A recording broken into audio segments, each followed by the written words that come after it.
What's going on, everybody? It is your boy Baddog back with another New York Giants video.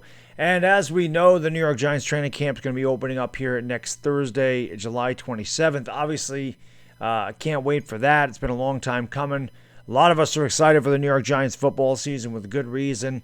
They did seem to improve a lot last year. They were in a lot of games, even though they dealt with a lot of injuries. They didn't have a training camp, had a whole new system to learn. The defense stepped up. Obviously, the offense did not. So Dave Gettleman went out and addressed the offense this year with a lot of weapons, included Kyle Rudolph, Kenny Golladay, drafted Kadarius Toney. So the New York Giants obviously are getting ready for the season. And, of course, hopefully a healthy Saquon Barkley will definitely help out the New York Giants offense. Maybe they can score some points this year. They were ranked 31st in points scored last year. And obviously, us Giants fans that watch games know that it was painful to watch the offense try to perform. Defense kept them in most games. So you hope that the New York Giants offense can get better, which will in turn make the defense better, and maybe we can win some games and get into the playoffs or at least be over 500 for the first time since 2016. ESPN, however, named the New York Giants offensive line the worst pass blocking line in the league. That's right. ESPN, they love the New York Giants. They love them. The media loves to hate the New York Giants, don't they? I can't argue with ESPN. I can't argue with them. The New York Giants offensive line is the massive question mark going into this season. It was really bad last year.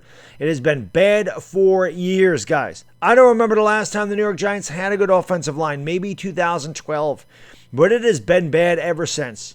Jerry Reese had no idea how to draft offensive linemen. Justin Pugh was okay. Weston Richburg was okay. Eric Flowers was a complete disaster.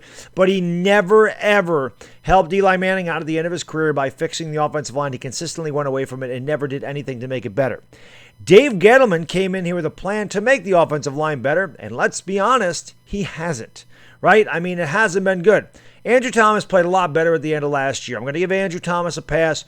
When his coach from Georgia came out and said, why are they not doing with Andrew Thomas? They're not doing anything with Andrew Thomas that they did at Georgia. Why are they changing everything they did? Colombo got fired. All of a sudden, Andrew Thomas played a lot better, in my opinion. Will Hernandez, he kind of regressed a little bit. Will Hernandez, I love the pick when we grabbed him a couple years ago in the second round. I thought he was going to be really good. He had a pretty good rookie season. Now, obviously, he battled COVID. He battled a lot of things. And I don't really know what Will Hernandez is going to be. I think Will Hernandez has talent, but he's a massive question mark. Let's be honest. Nate Solder, he's a big question mark too. Obviously, he didn't play last year. He's getting older. He's had a lot of personal problems, and he didn't really play well with the New York Giants anyway. And again, when you're child, not my father. So, anybody's fathers, anybody that's parents out there understands, man, if something's wrong with your child, in something serious like that, your mind ain't going to be on football. Your mind ain't going to be where it needs to be. Your mind is going to be with making sure your child is okay. And Nate Solder's also battled a lot of personal things with the cancer and everything else. So we don't even know if Nate Solder's going to make the team. Now, Nate Solder, to me, is going to be a nice leader. It'd be good to have that leadership with a young offensive line. I think he can help in that aspect, but he's really going to be a good pass blocker. Shane Lemieux was up and down. He didn't really play very well. He looked good at times, but obviously, he's a fifth-round pick. He's very raw. They gotta develop him. Matt Parrott, same thing, third-round pick. And again, this is a guy that they really have to develop. And they lost Kevin Zeitler, probably their most consistent, most veteran, best lineman. They had to let him walk due to cap casualties, right? So the New York Giants offensive line, and obviously we have Nick Gates, who's playing out of position. He did do a pretty good job at center, but that's not his natural position. I do think Nick Gates will get better. I think Nick Gates can play. I think he's a pretty good center. But again, there is a ton of question marks on the New York Giants offensive line, and as Giants fans, we would be fooling ourselves if we thought that this offensive line was cemented and they were going to be damn good. Now, I do have hope that with the changes that they made last year in coaching, with a year under the system, with an entire full off-season, a training camp, the mini camps, the scrimmage games, and everything else, that they can improve. Dave Gettleman and company obviously are banking on the fact that they can, because they did not address the offensive line in free agency, nor did they address it in the draft in 2020. So obviously we have what we have. Now there could be free agent signings here coming up. We don't know. The Giants really don't have a ton of cap space. I really don't know how they're going to improve. At this juncture in the season, or the offseason rather, if there's a player that's still sitting out there, there's a reason that he's still sitting out there. The Giants are not going to find their savior in free agency. So what the Giants have to hope for is that these guys do improve and that they do play to the level that the front office expects them to play at, and it's the reason that they draft them and the reason that they have not addressed the offensive line in the offseason. Obviously, if this offensive line is good, this offense has a chance to be really good, especially with a healthy Saquon Barkley. A healthy Saquon Barkley can help the offensive line. He can help Daniel Jones. Definitely, I think, we talk about Daniel Jones. It's a make-or-break season for him, and I do believe it is. I do believe that Daniel Jones has to show that he can be the future quarterback of this franchise because, again, his rookie contract's up next year. Then the Giants got to decide, do we really want to sign Daniel Jones long-term? Do we want to go with a new quarterback? Obviously, it is a very important season for Daniel Jones' development and what he can be. Can he really be the guy for the New York Giants? But Saquon Barkley to me is the X factor because I think the offense has got to run through Saquon Barkley. This is what the Giants were last year.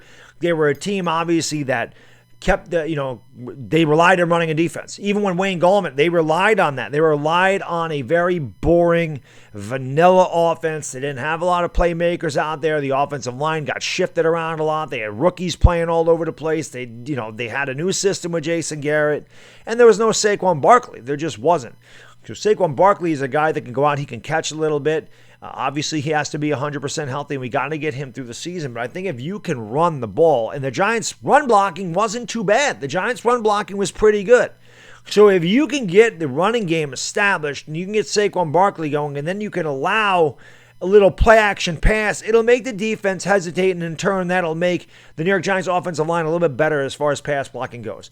But like I said, as Giants fans, we have to hope that this offensive line can do what Dave Gettleman and the coaching staff believes that they can do, which is improve and be, hey, if they're a little below average, we can be a really good offense. If they're as bad as they've been, I don't care who's in the backfield. I don't care who the quarterback is. They're going to struggle. Daniel Jones is going to need time to throw the ball. The Giants got to be able to establish the run, so they have to be able to do these things. If the offense gets really good and ends up being average or above average, then I think the offense can be dangerous. There's a lot of things that hinge on the offensive line. It's not a sexy position. These guys don't get a lot of notoriety at all. If you're a good offensive line, you don't usually get noticed. You get noticed if you're a bad offensive line. You get noticed when you make penalties. Nobody really goes out of the way and say, oh man, what a block. What a block. They'll say, what a run. What a throw. What a move by the quarterback. But they won't say, what a pancake block by Andrew Thomas. However, if Andrew Thomas false starts or holds, they'll be like, oh, Andrew Thomas. Or if they whiff on a block and your quarterback gets smoked, oh, he missed the block. They don't get any credit. They only get blame. But there's no doubt about it. When the offensive line is good, your offense is good. The offensive line, the game is still won in the trenches. I know it's a pass-happy league these days. I know quarterbacks are breaking all kinds of passing records, but at the end of the day, this is where the game is still won and lost. It's at the line of scrimmage. And if the New York Giants can find a way to win battles, they don't need to win every battle, but just win the majority of battles at the line of scrimmage on the offensive end of the game and the offensive end of the ball, the offensive end of the field, however you want to say that. They could be very formidable. Interested to know your take, guys. Always, thank you so much for watching. I really do appreciate it. Hit that like button and hit the subscribe if you're new. Leave your comments down below. Let me know what you think. It's Bad Diggity Dizzle. I'll see you for the Yankees and Red Sox in a couple hours. I'm out. Peace!